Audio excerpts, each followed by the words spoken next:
स्वागत है दोस्तों आप सभी का फिर से एक नए वीडियो में। दोस्तों आज की इस वीडियो में हम लोग देखने वाले हैं जेक बोर्ड क्लास 12 आर्ट्स स्टूडेंट के लिए। ठीक है, आज की इस वीडियो में हम लोग दोस्तों पेपर 2 का यानी कि भूगोल का, ठीक है, AC1 का दोस्तों हम लोग जो क्वेश्चंस को देखेंगे, जो कि दोस्तों आपके लिए बहुत ही मोस्ट इंपोर्टेंट रहने वाला। और ये जितना भी क्वेश्चन है दोस्तों ये जेक का खुद का क्वेश्चन है। ठीक है, तो दोस्तों आप वीडियो को अंत तक देखिएगा, क्योंकि आज की इस वीडियो में हम लोग कुल 40 प्रश्न को देखेंगे, जो कि जिस तरह से आपका एग्जाम में AC1 के एग्जाम में पूछेगा।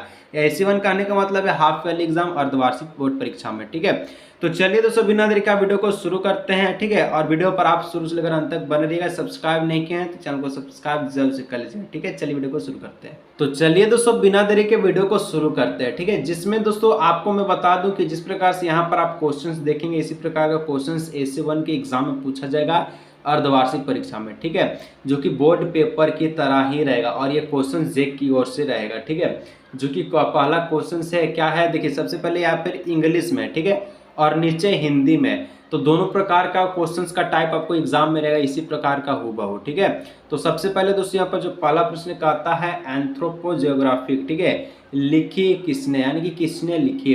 तो दोस्तों यहाँ पर ऑप्शन नंबर बी हो जाएगा, फ्रेडरिक रेटजेल ने लिखी। ठीक है, इसके बाद 2 नंबर आपसे पूछता है, क्या पूछता है इंग्लिश में भी देख ले, what is the annual number of the death पर 1000 कॉल्ड, ठीक है, पीपल कॉल्ड, यानी प्रति 1000 व्यक्तियों पर एक वर्ष में मृतकों की संख्या कितनी होगी। ठीक है, तो दोस्तों यहाँ पर बच्चा की बात आता था शिशु मृत्यु दर होता है। ठीक है, लेकिन अगर व्यक्तियों की बात आती है तो अशोधित मृत्यु दर हो जाएगा, ऑप्शन नंबर सी। ठीक है, इसके बाद 3 नंबर कहता है what type of the farming is the, ठीक है, practice is the densely populate region, ठीक है, इन द वर्ल्ड। दोस्तों यहाँ कहता है विश्व के सघन जनसंख्या वाले क्षेत्र में किस प्रकार की कृषि की जाती है। तो जहाँ पर सघन जनसंख्या होता है दोस्तों वहाँ पर रोपण कृषि की जाती है, यानी ऑप्शन नंबर डी हो जाएगा। ठीक है, चलिए इसके बाद सॉरी ऑप्शन नंबर डी बोल रहे हैं, ऑप्शन नंबर सी हो जाए। ठीक है, गहन निर्वाह कृषि, गहन निर्वाह कृषि। ठीक है, चलिए 4 नंबर दोस्तों कहता है, क्या कहता है देखिएगा कि निम्नलिखित में से कौन सा कोयला का सर्वोत्तम किस्म है।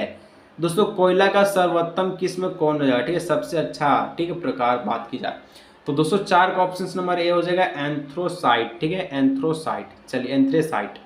इसके बाद दोस्तों 5 नंबर आपसे पूछ रहा है कि पम्पास घास के मैदान पाए जाते हैं। तो पम्पास घास के मैदान कहाँ पाए जाते हैं। ठीक है, तो ये दोस्तों दक्षिण अमेरिका में, ऑप्शन नंबर सी हो जाएगा। ठीक है, देखते हैं आगे 6 नंबर। 6 नंबर कहता है विनिर्माण की सबसे छोटी इकाई है, विनिर्माण की सबसे छोटी इकाई कौन है। ठीक है, तो दोस्तों यहाँ पर देखिए जो विनिर्माण है 6 नंबर, ठीक है, 6 नंबर का जो करेक्ट आंसर हो जाएगा वो हो जाएगा ऑप्शन नंबर बी, कुटीर उद्योग। ठीक है, इसका करेक्ट आंसर हो जाएगा। ठीक है दोस्तों, एक महत्वपूर्ण बात है जो आपसे कहनी है, अगर आप लोग दोस्तों क्लास 12 के विद्यार्थी हैं और अगर आप लोग जानना चाहते हैं कि बोर्ड परीक्षा 2025 में किस प्रकार का क्वेश्चंस आएगा, ठीक है, और जो दोस्तों आपके AC1 एग्जाम को भी हेल्प करेगा, तो दोस्तों आप सभी के लिए एक गेस्ट पेपर आ चुका है जिसका दोस्तों नाम है माँ सरस्वती का वंदना करते हुए तहलका गेस्ट पेपर, जैसे कि आप लोग फोटो देख रहे हैं। ठीक है, इस गेस्ट पेपर में दोस्तों MCQ प्लस सब्जेक्टिव दोनों प्रकार का क्वेश्चन है। ठीक है, और इस बार आपका MCQ 30 को ही पूछेगा। ठीक है, पैटर्न चेंज हो चुका है, तो दोस्तों अगर आप लोग गेस्ट पेपर को बाय करते तो आपको पैटर्न समझने में आसानी होगी। ठीक है, और एक बार जरूरी बात, गेस्ट पेपर दोस्तों जिसका प्राइस एक्चुअल प्राइस देखा जाता है 199 है। ठीक है, लेकिन दोस्तों AC1 एग्जाम से पहले खरीद लेते हैं तो दोस्तों आपको 99 रुपये में ये मिल जाएगा। ठीक है दोस्तों, कैसे मिले, यहाँ पर जो व्हाट्सअप नंबर दिख रहा है इस नंबर पर आपको व्हाट्सअप करना है और किसी भी प्रकार का पेमेंट मेथड यूज करते हैं ऑनलाइन। ठीक है, तो आप ऑनलाइन पेमेंट पे कर दीजिएगा और आपको गेस्ट पेपर मिल जाएगा व्हाट्सअप पर PDF फॉर्म में। ठीक है, तो चलिए दोस्तों आगे बढ़ते हैं, नेक्स्ट क्वेश्चन 7 नंबर। ठीक है, और जो गेस्ट पेपर है वो एकदम न्यू पैटर्न आधारित है और बहुत ही इंपॉर्टेंट गेस्ट पेपर है। 7 नंबर दोस्तों कहता है वे क्रियाकलाप जिनमें तैयार वस्तुओं का उत्पादन व विनिर्माण होता है कहलाता है। ठीक है, मतलब दोस्तों वे क्रियाकलाप जिसमें तैयार वस्तुओं का उत्पादन निर्माण होता तो क्या कहते हैं, तो इसको हम लोग कहेंगे, क्या कहेंगे, तो तृतीय क्रियाकलाप और चतुर्थक क्रियाकलाप, यानी ऑप्शन नंबर डी कहेंगे, 20 से दोनों। ठीक है, इसके बाद 8 नंबर पर्यटन उदाहरण है। तो पर्यटन दोस्तों किसका उदाहरण है। ठीक है, पर्यटन, तो 8 का correct answer option number C हो जाएगा, तृतीय क्रियाकलाप का पर्यटन उदाहरण। पर्यटन मतलब घूमो, ठीक है, यहाँ हुआ जाओ। ठीक है, टूरिज्म में कहता है जिसको हम लोग जानते हैं। ठीक है, घूमते और फिरते रहो। नेक्स्ट क्वेश्चन देखते हैं, तो 9वां नंबर, ठीक है, 9वां नंबर क्वेश्चन कहता है राष्ट्रीय राजमार्ग 44 जोड़ता है। तो राष्ट्रीय राजमार्ग दोस्तों 44 किसको जोड़ता है? तो ये श्रीनगर से कन्याकुमारी को जोड़ता है। ठीक है, तो 8 का नहीं 9 का ऑप्शन नंबर ए हो जाएगा। ठीक है, इसके बाद 10 नंबर दोस्तों आप लोगों को क्या कहता है? स्वेज नहर नहर जो है जोड़ता है। तो स्वेज नहर किसको जोड़ता है? ठीक है, तो स्वेज नहर दोस्तों भूमध्य सागर लाल सागर भूमध्य सागर से लाल सागर को जोड़ता है। ठीक है, यानी ऑप्शन नंबर सी हो जाएगा। इसके बाद हम लोग देखें तो 11 नंबर क्वेश्चन से कि किस वर्ष भारत को इंटरनेट की सुविधा प्राप्त हुई। ठीक है, यानी जैसे कि अभी आप नेट का पूरा तरह से उपयोग कर रहे हैं, तो ये नेट का शुरुआत दोस्तों कब हुआ था? सबसे पहले 11 नंबर क्वेश्चन में यही पूछा है। ठीक है, तो दोस्तों 1995 में भारत में नेट का शुरुआत हुआ था। ठीक है, लेकिन हम लोग को कब पता चला? जब जियो आया। ठीक है, जब जियो आया फ्री वाला ठीक है, छोटका मोबाइल वाला, तब दोस्तों हम लोग जाने कि हाँ नेट भी होता है जिसके माध्यम से हम लोग ऑनलाइन चीज़ें देख सकते हैं। ठीक है, चलिए इसे बाद में तो हम लोग फिल्म को मेमोरी कार्ड में अपलोड करके देखते थे। ठीक है, 12 नंबर दोस्तों कहता है निम्न में से प्राचीन शहर कौन सा है? अगर सबसे पुराना शहर की बात किया जाए तो दोस्तों कौन है? ठीक है, सबसे पुराना शहर में क्या पटना आता है कि रांची आता है कि दुर्गापुर आता है कि बम्बई आता है? तो दोस्तों सबसे पुराना शहर की बात किया है तो पटना इसका हो जाएगा करेक्ट आंसर। ठीक है, टी प्रोडक्शन रीजन इज। ठीक है, तो दोस्तों इसका मतलब क्या है? चाय उत्पादन प्रदेश है। तो चाय कहाँ कहाँ उत्पादन? चाय मतलब चाय पत्ती। ठीक है, जो आप चाय पीते हैं। ठीक है, जो डाल करके। ठीक है, तो दोस्तों ये दार्जिलिंग में, ठीक है, जलपाईगुड़ी में, कुछ बिहार में, यानी ऑप्शन नंबर डी हो जाएगा इनमें से सभी में। ठीक है, जो आपका 13 का ऑप्शन नंबर डी। इसके बाद 14 नंबर हम लोग देखें तो शुष्क कृषि भूमि के अंतर्गत किस प्रकार की फसलें उगाई जाती है?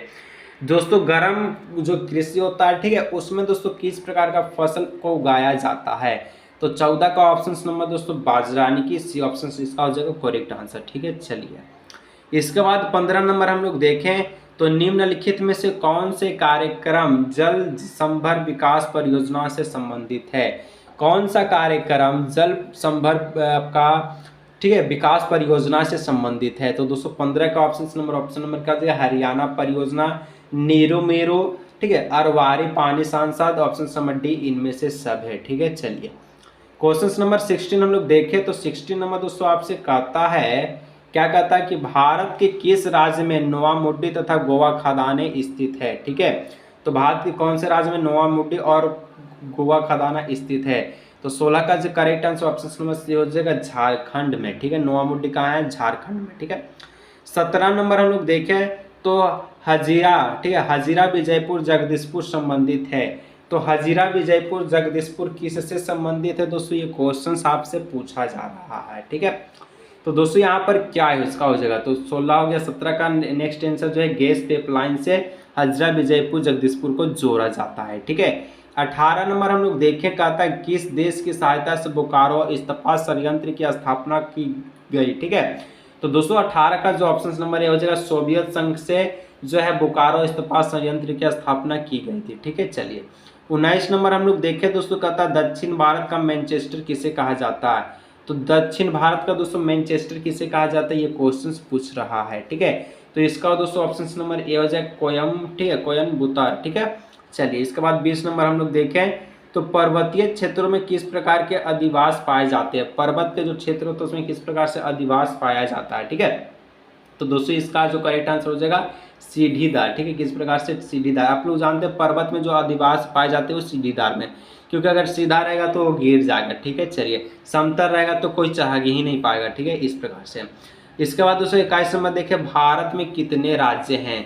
तो दोस्तों 21 नंबर का आंसर मैं आपको नहीं बताने वाला हूं। ठीक है, अगर ये आंसर का जवाब बता देता हूं तो दोस्तों वीडियो बनाने का मकसद ही बेकार हो जाएगा। ठीक है, तो दोस्तों कृपया करके इसका आंसर बता दीजिएगा। ठीक है, और जो भी बताएगा वो अपना नेम सही, यानी कि अपना नाम लिख दीजिएगा और नीचे कमेंट कीजिएगा कि सर मेरा नाम ये है और 21 नंबर का जो आप क्वेश्चन पूछे थे उसका आंसर ये हो जाएगा, ताकि दोस्तों मैं समझूं कि क्योंकि आपको ये सब चीज़ें आता है कि नहीं, जो सिंपल चीज़ें हैं। ठीक है, चलिए इसके बारे में 22 नंबर के बारे में हम लोग बात करते हैं तो विभिन्न आयु समूह में लोगों की संख्या को क्या कहा जाता है? विभिन्न आयु में, जैसे कि दोस्तों 16 वर्ष हो गया, 18 वर्ष हो गया, 14 वर्ष हो गया, ठीक है, 25 वर्ष हो गया, तो ये सब जितना भी आयु है इसमें दोस्तों ये समूह को संख्या को क्या कहते हैं, यानी कि किस प्रकार की लिंग को कहते हैं? ठीक है, तो इसको दोस्तों हम लोग कहते हैं, क्या कहते हैं? तो आयु संगठन कहते हैं, ठीक है। इसके बाद 23 नंबर का आता है ओप्पो का मुख्यालय कहाँ है, ओप्पो का मुख्यालय कहाँ है, ठीक है। तो 23 का ऑप्शन नंबर ए हो जाएगा वियना में स्थित है, ठीक है। इसके बाद 24 नंबर देखें, 24 में गैर परंपरागत ऊर्जा का स्रोत है, गैर परंपरागत ऊर्जा का स्रोत कौन हो जाएगा। तो ये दोस्तों बहुत ही अच्छा क्वेश्चन पूछा गया है, ठीक है। क्या है तो यहाँ पर देखिए 23-24 का ऑप्शन नंबर सौर ऊर्जा है, पवन ऊर्जा है और जैव ऊर्जा है। इसका गैर परंपरागत का मतलब क्या हो, जो आप यूज कर रहे हैं, ठीक है। परंपरागत जो आपके पूर्व दादा परदादा लोग यूज करते थे, ठीक है। ऑप्शन नंबर डी हो जाएगा इनमें से सब है, ठीक है। चलिए 24 का। इसके बाद हम लोग 25 नंबर बढ़ते हैं, ठीक है।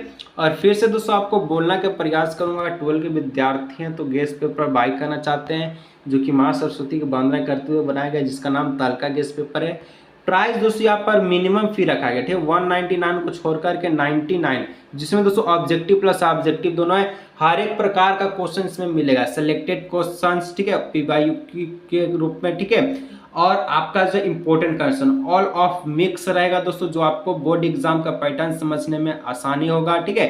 और दोस्तों और मैं आपको बता देता हूँ कि इसमें हर एक क्वेश्चन एकदम मद्देनजर में बोर्ड एग्जाम को देखते हुए बनाया गया है। तो दोस्तों देर ना करें, यहाँ पर जो दिए गए व्हाट्सअप नंबर है इस पर व्हाट्सअप करें। मात्र दोस्तों 99 रुपये पे करके दोस्तों आप QR कोड पे, ठीक है, आप इस पेपर को परचेज कर सकते हैं। तो दोस्तों आगे बढ़ते हैं 25 नंबर क्वेश्चन की ओर, कि ध्वनि प्रदूषण का मुख्य स्रोत क्या है। तो ध्वनि प्रदूषण का मुख्य स्रोत क्या होता है, तो इसका मतलब मोटर वाहन, क्या उद्योग, या फिर लाउड स्पीकर, या फिर इनमें सभी। तो दोस्तों मोटर वाहन से भी ध्वनि उत्पन्न होता है, उद्योग से भी होता है, लाउड स्पीकर से सबसे ज़्यादा होते हैं। ऑप्शन नंबर डी हो जाएगा इनमें से सभी, ठीक है। तो दोस्तों ये रहा सबसे most important viral MCQ 25 MCQ questions, ठीक है। अगर इसी प्रकार का वीडियो चाहिए तो नीचे कमेंट कीजिएगा, और दोस्तों गेस्ट पे प्रोवाइड करने के लिए दिए गए नंबर पर संपर्क करें, ठीक है। तो चलिए दोस्तों आज की इस वीडियो को हम लोग यही रखते हैं, मिलते हैं किसी और भी